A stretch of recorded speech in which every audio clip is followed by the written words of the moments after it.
just toasted the audience at a place called Dry Bar. Realized that as soon as I did it. I went, oh. I did this last fall right before Thanksgiving. Never do this. Never do this. I was at Costco. I'm driving through the parking lot 4 miles an hour. I'm just looking for a parking spot. I'm creeping along. I'm composing a voice text to my wife. I said, hey, I'm at Costco. Do we need anything? And at that moment, this lady turns right in front of me, almost clips my car. I go, you stupid.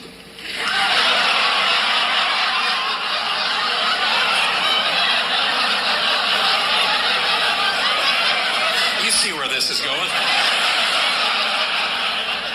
Send.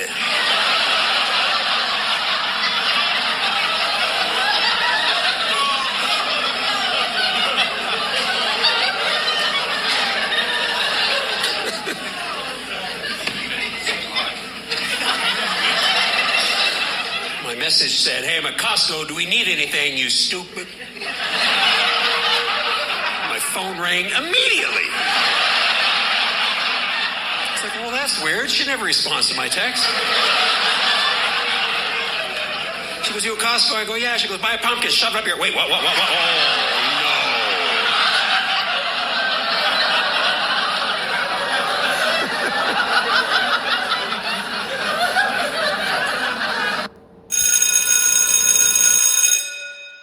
Good morning. It's Thursday, Delta Force Thursday, August the 24th, and this is The True Conservative. Welcome to all the butchers, bakers, and candlestick makers out there. I'm Ron, your host, and the only true conservative in the United States today. So today, after the Serenity Prayer and the patriotic song of the day, we will have My Take, No Free Lunch, The Rape of the Mind, Retrogrades, Senator Ted Cruz, Glenn-Beck, Bishop-Barron, and Inside Delta Force by Command Sergeant Major Haney, retired. All that and more when I get back.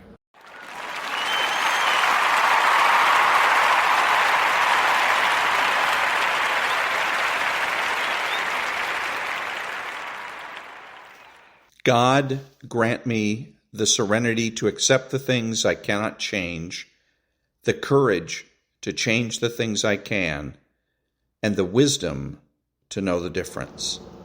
Amen.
Thank you. And now there's No Free Lunch, 250 Economic Truths by David-Bahnsen. Self-interest. It is not from the benevolence of the butcher, the brewer, or the baker that we expect our dinner, but from their regard to their own self-interest. We address ourselves not to their humanity, but to their self-love, and never talk to them of our own necessities, but of their advantages. Adam Smith. In this widely quoted excerpt from the great moral philosopher Adam Smith, a key reality of market economics is born: the benefits people in society receive from others acting in their own self-interest. This concept is the root of the profit motive, and it represents so much of the miracle of free enterprise. We cannot benefit ourselves without benefiting others. People will not pay us for goods or services they do not want or need. Out of this doctrine comes mutual cooperation, free exchange, and ultimately wealth creation. It is the miracle of free enterprise.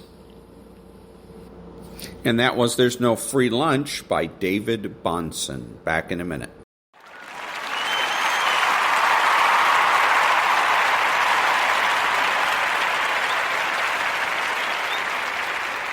Thank you. What are the True Conservatives' suggested federal political priorities? Number 1, recognize that the government has no rights. 2, defund Planned Parenthood. 3, replace the Affordable Care Act.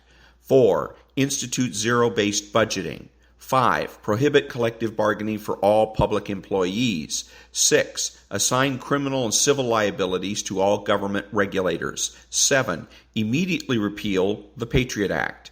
8, immediately repeal all emergency dictator laws. 9, reinstate writs of outlawry. 10, use taxpayer funds to sponsor recalls, ballot initiatives, and referendums. 11, create a flexible minimum wage. 12, means test health care. 13, immediately and permanently prohibit investment banking by any office holder. And 14, make nuclear, chemical, and biological weapons obsolete. Back in a minute.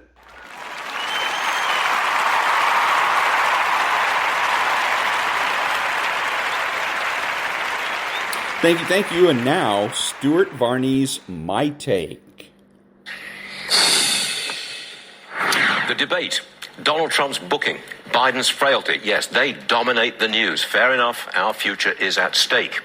Do not ignore the events in Russia. Dramatic and potentially world-changing. Yevgeny Prigozhin has reportedly been killed in a plane crash. He's the mercenary leader who led a revolt against Putin. Odds are it was an assassination. As the Wall Street Journal puts it, Putin, quote, will kill anyone who stands in his way, end quote. Let's not forget, Russia is a superpower armed with thousands of nukes. It has started a war with Ukraine that has upended the world order. The killing of Prigozhin reveals a superpower in abject disarray, and that is not good. Thousands of troops signed up as mercenaries to fight in Ukraine and Africa. Who do they fight for now? Where do they go? Russia's army, not doing well and not likely to do much better in the future. Russia's economy, sinking fast. And I wonder if Xi Jinping is having second thoughts about China's relationship with Russia. He should, because he's backed a loser, and he has big trouble with his own economy as well. So when you check out the sound bites from the debate and you see Trump appear at the Fulton County Jail today, bear in mind the drama in Russia. A superpower in abject disarray is a dangerous thing. Second hour of Varney just getting started. And that was Stu Varney's My Take. Back in a minute.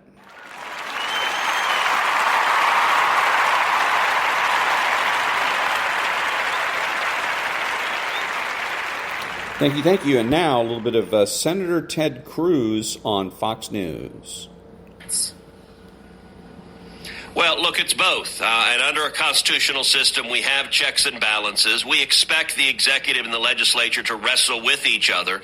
But the executive has an advantage in that it is only the executive, is only the Department of Justice that can convene a grand jury. It is only the executive that can bring an indictment. It is only the executive that can prosecute, which means as long as the Biden Department of Justice remains a partisan political apparatus, they will not prosecute Joe Biden. They will not prosecute Hunter Biden for serious offenses. They will not prosecute Merrick Garland for serious offenses. And Congress doesn't have the ability to do that. Now, Congress has its own authority, and I believe the only progress we're going to see over the next year and a half on this corruption is going to come from Congress. It's going to come from the House of Representatives, James Comer and Jim Jordan, both of whom are doing a phenomenal job. They have subpoena power. They're using it. They'll continue to use it. But Maria, pause and look at what the House has uncovered already.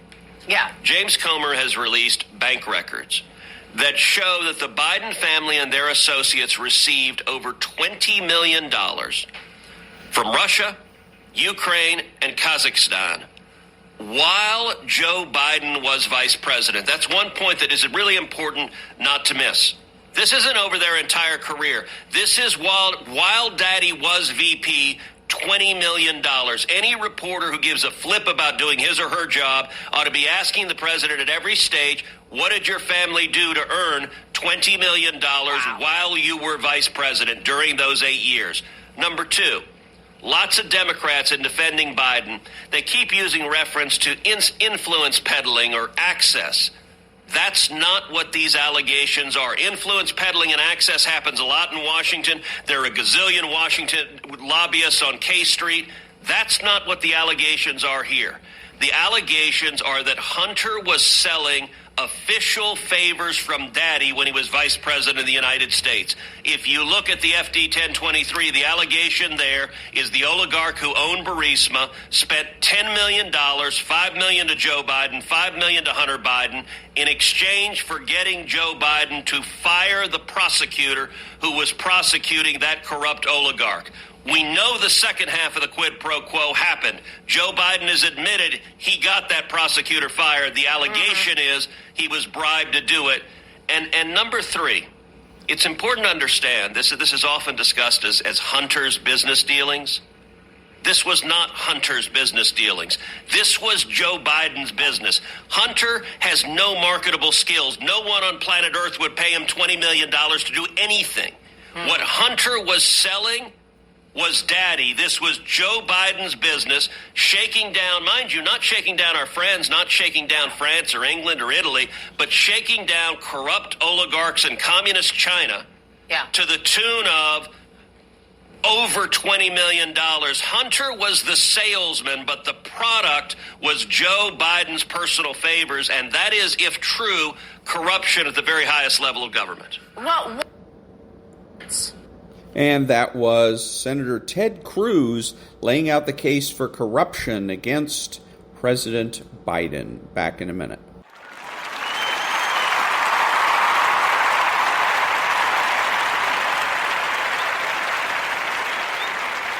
Thank you. And now, the rape of the mind. The demagogue as prosecutor and hypnotist. Recent happenings in our own country indicate clearly that the methods used to satisfy a quest for power show a universal pattern. The ancient magic masks used to frighten the people may have been replaced by an overconfident show of physical strength by a hero artificially shaped as an object of admiration and identification for infantile minds. But the loud noises of propaganda are still with us, magnified 1,000-fold by the radio and television, and serving to intimidate and hypnotize our less alert contemporaries. A worldwide audience watching and listening to the demagogue playing all his different roles, the righteous accuser, the martyred victim, the voice of conscience, is temporarily thrown into a semi-rigid, trance-like state of exhausted inattentiveness through the monotonous repetition of threats, accusations, and cliches. The demagogue, like the totalitarian dictator, knows well how to lay a mental spell on the people, how to create a kind of mass suggestion and mass hypnosis. There is no intrinsic difference between individual and mass hypnosis. In hypnosis, the most intensified form of suggestion, the individual becomes temporarily automatized, both physically and mentally. Such clinical state of utter mental submission can be brought about quite easily in children and in primitive people, but it can be created in civilized adults too. Some of the American POWs in Korean prison camps were reduced to precisely this condition. The more the individual feels himself to be a part of the group, the more easily he can become the victim of mass suggestion. This is why primitive communities, which have a high degree of social integration and identification, are so sensitive to suggestions.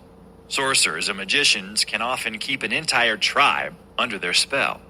Most crowds are rather easy to influence and hypnotize because common longings and yearnings increase the suggestibility of each member of the group. Each person has a tendency to identify with the rest of the group and with the leader as well. And this makes it easy for the leader to hold these people in his grip. As Hitler said in Mein Kampf, the leader can count on increasing submissiveness from the masses. Sudden fright, fear, and terror were the old-fashioned methods used to induce hypnosis, and they're still used by dictators and demagogues. Threats, unexpected accusations, even long speeches and boredom may overwhelm the mind and reduce it to a hypnotic state. Another easy technique is to work with specially suggestive words, repeating them monotonously. Arouse self-pity. Tell the people that they have been betrayed and that their leaders have deserted them. From time to time, the demagogue has to add a few jokes. People like to laugh. They also like to be horrified, and the macabre especially attracts them. Tell them gory tales and let them huddle together in sensational tension. They'll probably develop an enormous awe for the man who frightens them and will be willing to give him the chance to lead them out of their emotional terror. In the yearning to be freed from one fear, they may be willing to surrender completely to another. Radio and television have enhanced the hypnotizing power of sounds, images, and words. Most Americans remember very clearly that frightening day in 1938 when Orson Welles' broadcast of the invasion from Mars sent hundreds of people scurrying for shelter, running from their homes like panicky animals trying to escape a forest fire. The Welles broadcast is one of the clearest examples of the enormous hypnosuggestive power of the various means of mass communication, and the tremendous impact that authoritatively broadcast nonsense can have on intelligent, normal people. It is not only the suggestive power of these media that gives them their hypnotizing effect. Our technical means of communication make of the people one huge participating mass. Even when I am alone with my radio, I am technically united with the huge mass of other listeners. I see them in my mind. I unconsciously identify with them. And while I am listening, I am one with them. Yet I have no direct emotional contact with them. It is partly for this reason that radio and television tend to take away active, affectionate relationships between men to destroy the capacity for personal thought, evaluation, and reflection. They catch the mind directly, giving people no time for calm, dialectical conversations with their own minds, with their friends, or with their books. The voices from the ether don't permit the freedom-arousing mutuality of free conversation and discussion, and thus provoke greater passive acceptance, as in hypnosis. Many people are hypnophiles, anxious to daydream and day sleep throughout their lives. These people easily fall prey to mass suggestion. The lengthy oration or the boring sermon either weakens the listener and makes them more ripe for the mass spell, or makes them more resentful and rebellious. Long speeches are a staple of totalitarian indoctrination because finally the boredom breaks through our defenses. We give in. Hitler used this technique of mass hypnosis through monotony to enormous advantage. He spoke endlessly and included long, dull recitals of statistics in his speeches. The din of constant verbal intimidation of the public is a recognized tool of totalitarian strategy. The demagogue uses this suggestive technique too, as well as the more tricky maneuver of attacking opponents who are usually considered to be beyond suspicion. This maneuver is often combined with a renewed appeal to self-pity. 14 years of disgrace and shame was the slogan Hitler used to slander the very creative period between the armistice of 1918 and the year he seized the helm. 20 years of treason, a slogan used in our country not too long ago, sounds suspiciously like it, and is all too familiar to anyone who watched Hitler's rise and fall. The stab-in-the-back myth reduces everyone who is taken in by it to the level of suspicious childhood. This inflammatory oratory aims toward arousing chaotic and aggressive responses in others. The demagogue doesn't mind temporary verbal attacks on himself. Even slander can delight him, because these attacks keep him in the headlines and in the public eye, and may help increase people's fear of him. Better to be hated and feared than forgotten. The demagogue grows fat on prolonged and confused discussion of his behavior. It serves to paralyze the people's mind and to obscure completely the real issues behind his red herrings. If this continues long enough, people become fed up. They give in. They want to sleep. They are willing to let the big hero take over. And the sequel can be totalitarianism. As a matter of fact, Nazism and fascism both gambled on the fear of communism as a means of seizing power for themselves. What we have recently experienced in this country, unplanned though it doubtless is frighteningly similar to the first phase of the deliberate totalitarian attack on the mind by slogans and suspicions. Violent, raucous noise provokes violent emotional reactions and destroys mental control. When the demagogue starts to rant and rave, his outbursts tend to be interpreted by the general public as proof of his sincerity and dedication. But for the most part, such declarations are proof of just the opposite and are merely part of the demagogue's power-seeking strategy. There is in existence a totalitarian document on terror which discusses in detail the use of well-planned, repeated, successive waves of terror to bring the people into submission. Each wave of terrorizing Cold War creates its effect more easily after a breathing spell than the one that preceded it, because people are still disturbed by their previous experience. morale becomes lower and lower, and the psychological effect of each new propaganda campaign becomes stronger. It reaches a public already softened up. Every dissenter becomes more and more frightened that he may be found out. Gradually, people are no longer willing to participate in any sort of political discussion or to express their opinions. Inwardly, they have already surrendered to the terrorizing dictatorial forces. We must learn to treat the demagogue and aspirant dictator in our midst just as we should treat our external enemies in a Cold War, with the weapon of ridicule. The demagogue himself is almost incapable of humor of any sort, and if we treat him with humor, he will begin to collapse. Humor is, after all, related to a sense of perspective. If we can see how things should be, we can see how askew they can get, and we can recognize distortion when we are confronted with it. Put the demagogue's statements in perspective, and you will see how utterly distorted they are. How can we possibly take them seriously or answer them seriously? We have important business to attend to, matters of life and death, both for ourselves as individuals and for our nation as a whole. The demagogue relies for his effectiveness on the fact that people will take it seriously, the fantastic accusations he makes. We'll discuss the phony issues he raises as if they had reality, or will be thrown into such a state of panic by his accusations and charges that they will simply abdicate their right to think and verify for themselves. The fact is, the demagogue is not appealing to what is rational and mature in man.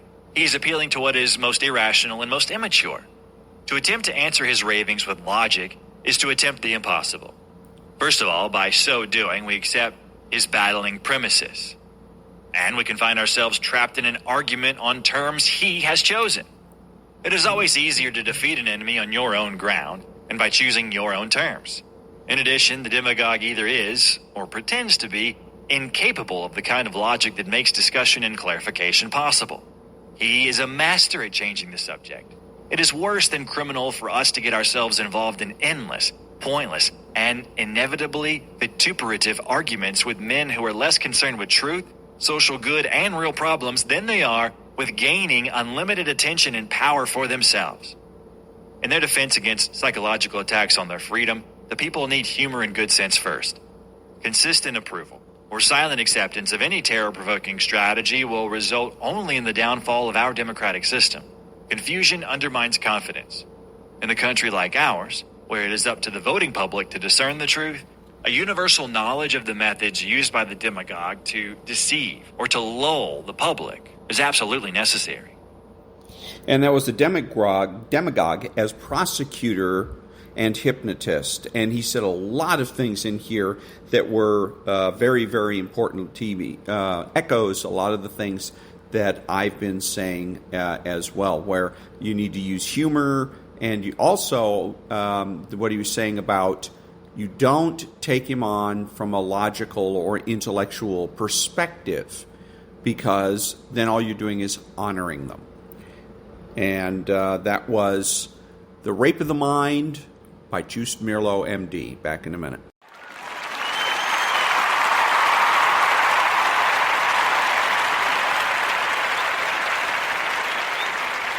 Thank you. And now a little bit of Glenn Beck. This is so disgusting and despicable. I mean, this is truly all about two things. One, I don't think it's about stopping Donald Trump from being president. Now, if they can put him in jail, they will. Mm-hmm. But he can still run from jail. Mm-hmm. Okay? So I don't think it's about that. I think that's gravy to them. That's like, and he's in jail. This is about deflecting all of the trouble of Hunter and Joe Biden.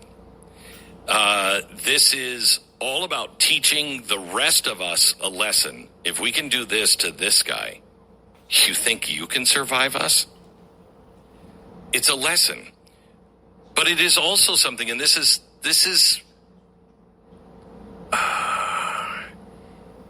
you know how I've always said they self-diagnose?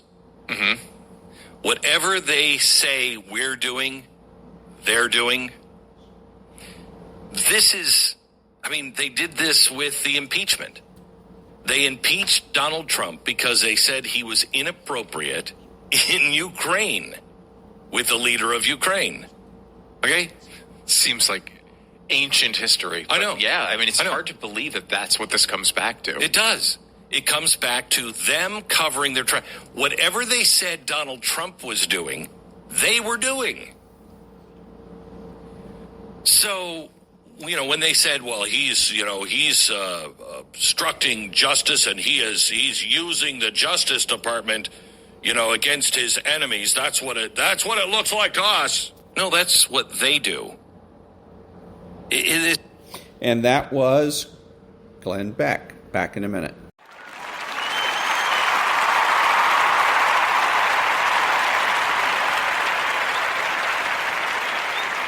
Thank you. Now a little bit of Bishop Robert-Barron.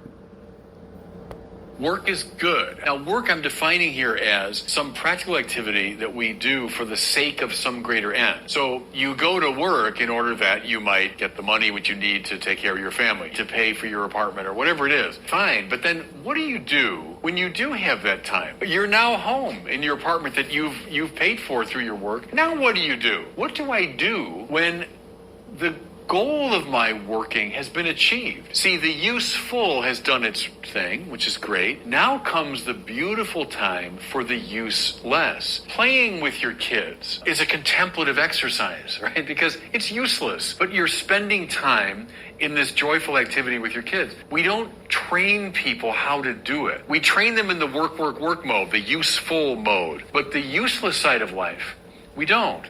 Work is... And that was Bishop Robert-Barron. Back in a minute.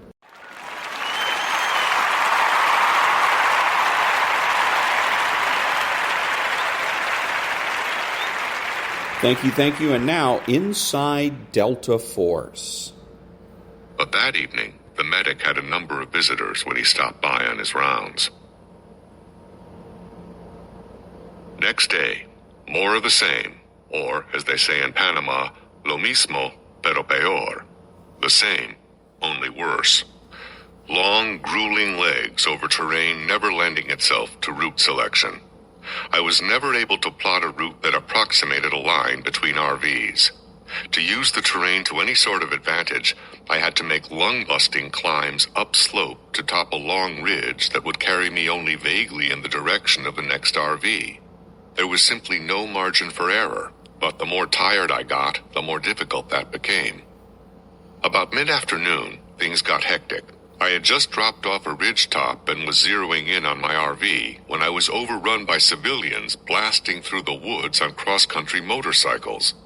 There were dozens of them all over the place, motors squalling like angry hornets. I felt like a slow ship with kamikazes buzzing about me. They seemed to be going in the same general direction that I was taking, up a broad but rapidly narrowing hollow to a pass in the mountain called Gold Mine Branch.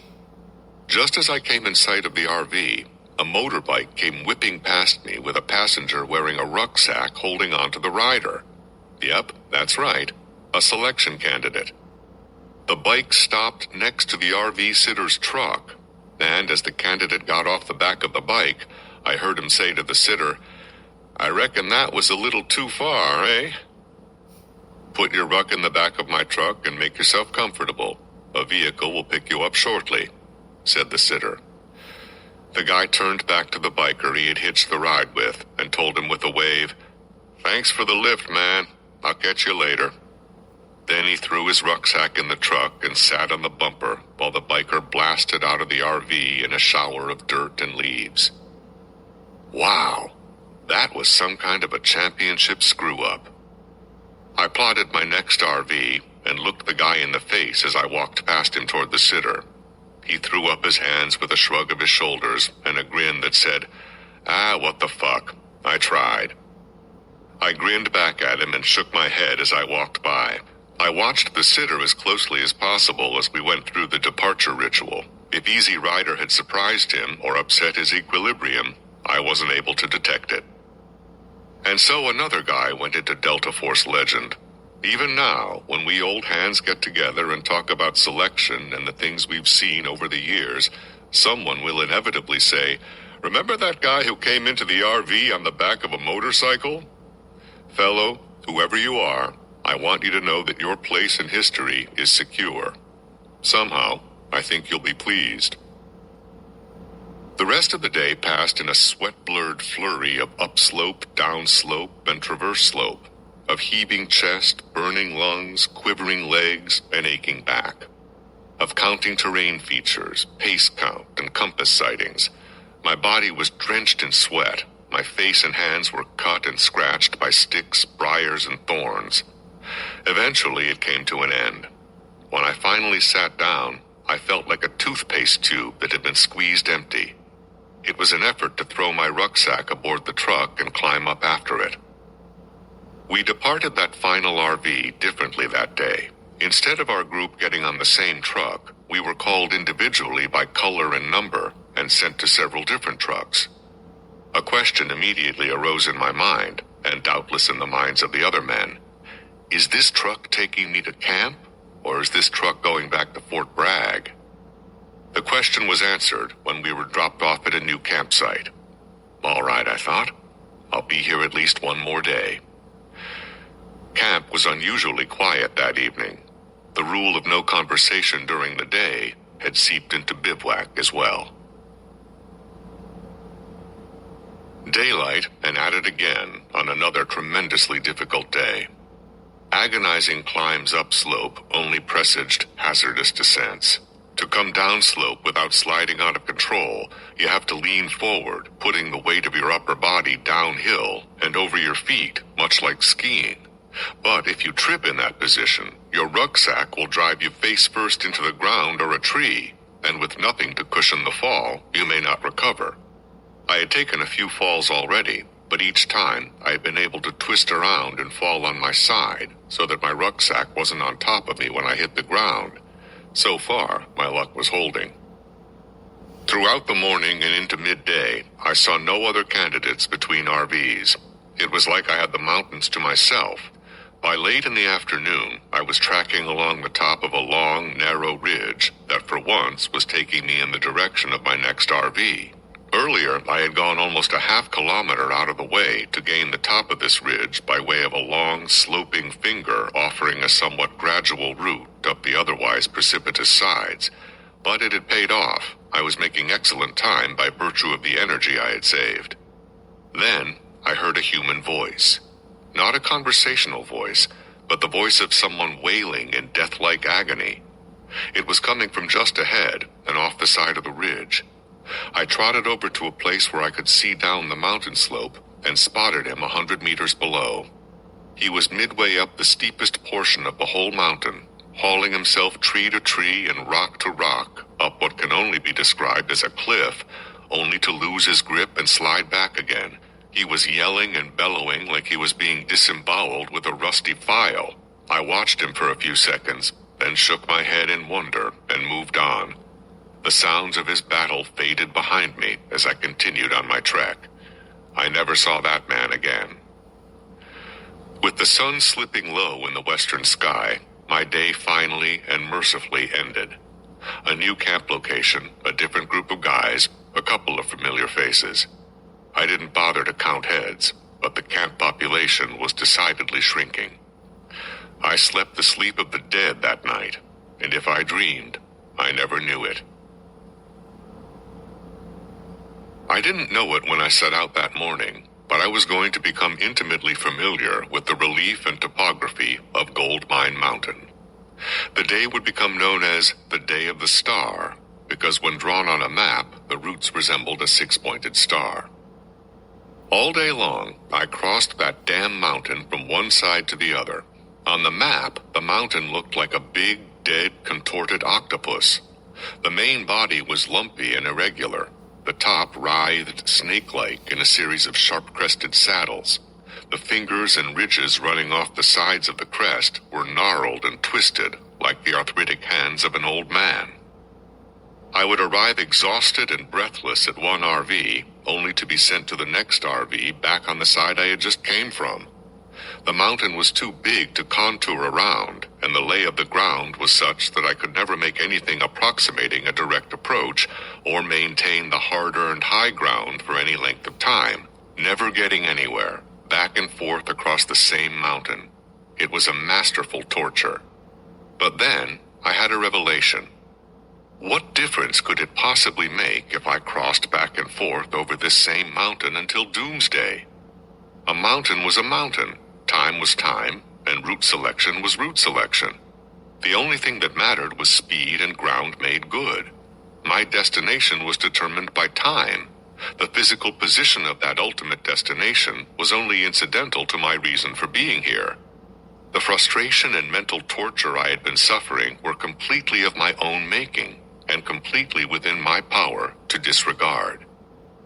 I dropped all thoughts of anything other than making the best possible approach to the next RV, and it was amazing how much mentally and physically stronger I felt. From then on, it was just a hard day in the mountains, and as happens with all days, no matter how difficult, this one too came to a close. I finished the day at RV Easy Rider, the spot where Biker Boy had brought his selection to such a notable conclusion. Eventually, about 20 of us had arrived and were sitting in one group instead of the normal 2 or 3 widely separated clusters. After the trucks came and went, I was left sitting with only 6 or 7 other guys. What was the significance of this? Before long, a truck arrived with our bags, and we were told to make camp right here. A few minutes later, another truck arrived and dropped off 3 or 4 more men. I didn't know it until later, but this was the day of the big cut. Those who had collected enough late points against them got the axe at the end of that day. This winnowing of the harvest had brought us down to about 30 men. 30 out of the original 163 who had started out that first day back at Aberdeen Camp. I've talked about the unknown or unannounced time standard of the selection course. After going through selection, and later working as a cadre member of selection, I'm still not sure what the time standard is. The only people who know for certain are the Selection Detachment Commander and Non-Commissioned Officer in Charge, NCOIC. No one else is privy to that information, not even the Delta Force Commander himself. It is one of the best-kept, most well-compartmentalized secrets in the Western world.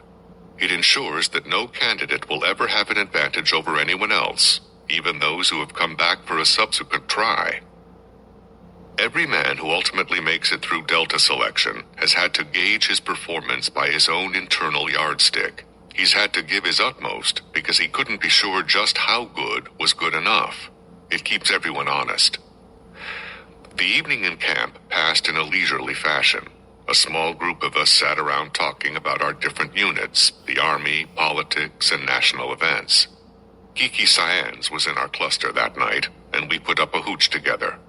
I had taken a distinct liking to the guy, and was glad to pass a restful evening in conversation with him. I had no suspicion at the time that it would be many years before we were to meet again, and then under very different circumstances.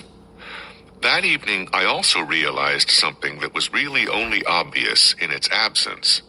We had started the course with a normal complement of pro football player-sized men.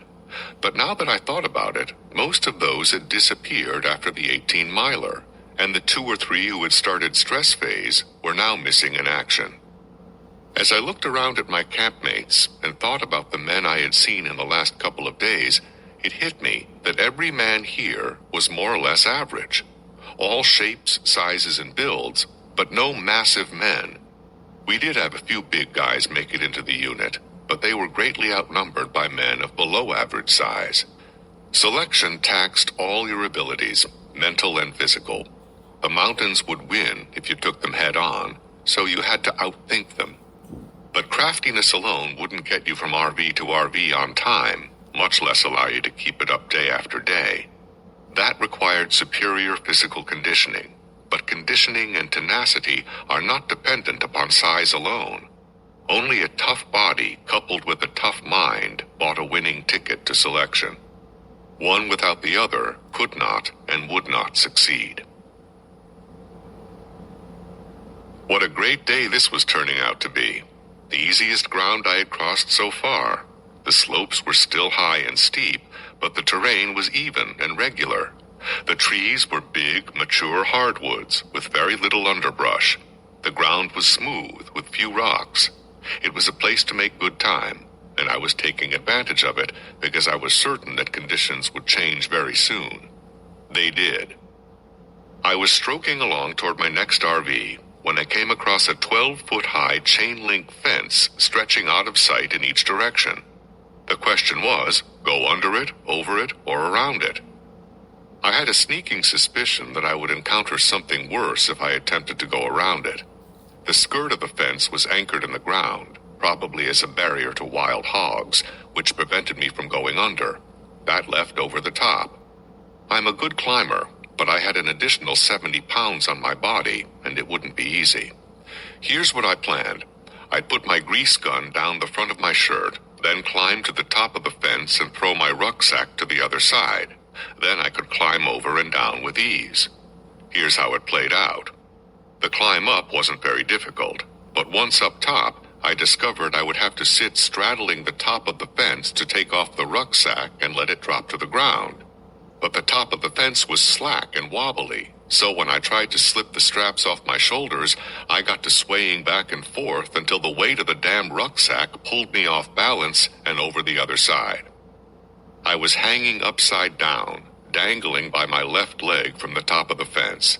The grease gun had slid out the top of my shirt and popped me in the mouth, splitting my upper lip and loosening 2 teeth. That damn rucksack was dangling below my head, and it had my shoulders locked. I couldn't shake it loose, or my leg would give way, and I'd fall head first. Ever so slowly, I worked my right hand over until I could find the quick-release tab on the left shoulder strap. Let's see. It's upside down, so I have to pull it the other way. As soon as that one shoulder was free, the rucksack hurtled earthward and hit with a crash. Then I had to do a long sit-up to get to the top of the fence, right myself, free my leg, and climb down. Both feet on the ground once more, I looked around, hoping no one had seen that little episode, and then I gave that treacherous rucksack a vicious kick. Bastard, you've just been waiting for the chance to do me in, haven't you? Well, I'll keep an eye on you from now on. You can count on that. With the metallic taste of blood in my mouth, I shouldered the brute and took off again. I hit the top of the mountain and came into my RV with a rush. Carlos was the sitter, and he sent me on to the next stop. From there, I was sent right back to Carlos and his RV. What's going on now? I thought. A variation on the Day of the Star? Carlos pointed me to a different set of instructions, and then changed his mind. No, go over there and sit down, he directed. Wow, I was finished for the day and it wasn't quite 10:30. I went to the spot Carlos had indicated, still in broad view of the RV. I shucked that bastard ruck off my back, dug out a sea ration, propped my feet up a tree, and leaned back to enjoy my brunch. I was reclining there, enjoying the good life, when Virgil Parks came crashing into the RV like a roller coaster car that had jumped the tracks. He saw me sitting there and stopped like he had run into an invisible wall. "What the hell are you doing just sitting there?" he asked, with an incredulous look on his face. He obviously thought I had quit, but just didn't want to believe his eyes. I decided to have a little fun. I hung my head, and in a whining, self-pitying voice, slurred, "This is it, Parks. I'm finished. I can't go any further today. I've reached the end." A furious look of disgust inflamed his face as he raised his grease gun menacingly and stalked toward me. "Why, you... Carlos called him off, and it was the first time I saw a break in the stone-faced detachment of a cadre member. "Hey, you," and he barked Parks's color and number. "Get over here and worry about yourself. That man's finished for today and you're not." Parks lowered his grease gun and looked at me with surprise as he turned away to check into the RV and get his new instructions. "God damn," he said as he walked past me when he departed the RV. "You're finished already? You must be hauling ass." "Have a good one, Parks." I grinned as I lifted a can of sea ration peaches in salute. "Have a good one." Ah, that was fun. And these peaches sure are good, I thought, as I slid another one over my tongue. It was 30 minutes before anyone else came in to stay, but then 4 or 5 men arrived at the RV almost simultaneously. Shortly thereafter, a truck with a half-dozen other men aboard came to pick us up and took us to a spot on Blewett Falls Lake. Major Odessa was waiting for us along with our bags. Another truck came in right behind us and disgorged its passengers. We numbered about 20 in all. The major called us over to him. "Short day today, men," he said, surveying the crowd. "I suggest you take this opportunity to apply soap and water to your bodies.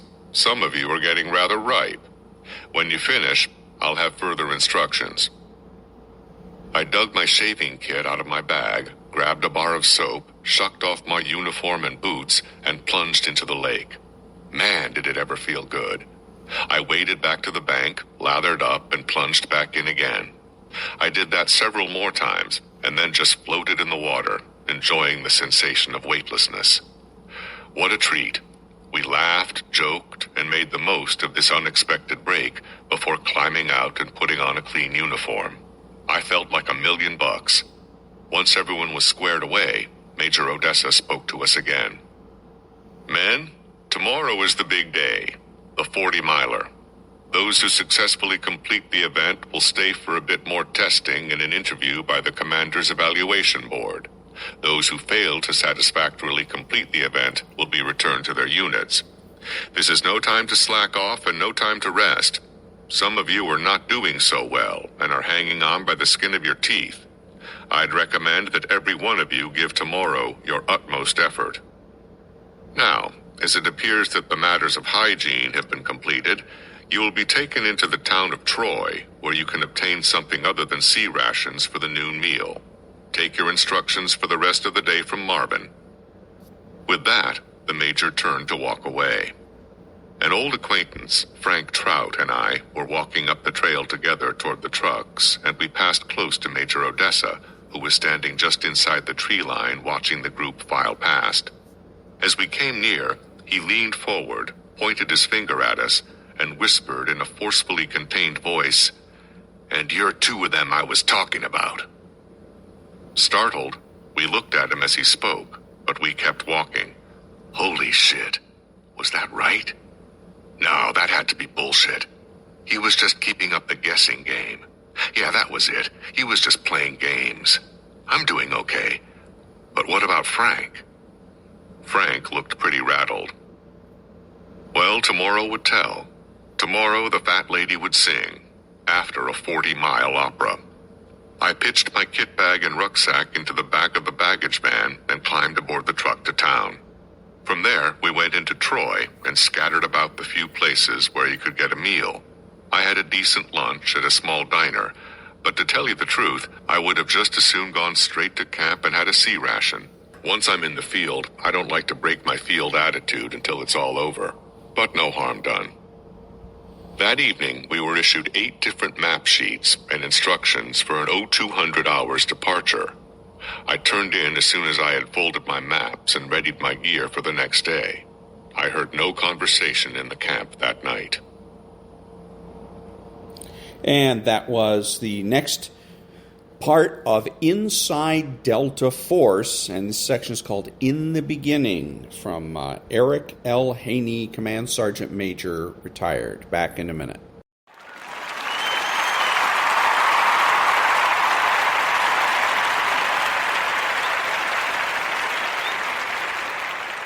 Thank you. I'm Ron, your host, and the only true conservative in the United States today, bidding adios to all of the butchers, bakers, and candlestick makers out there.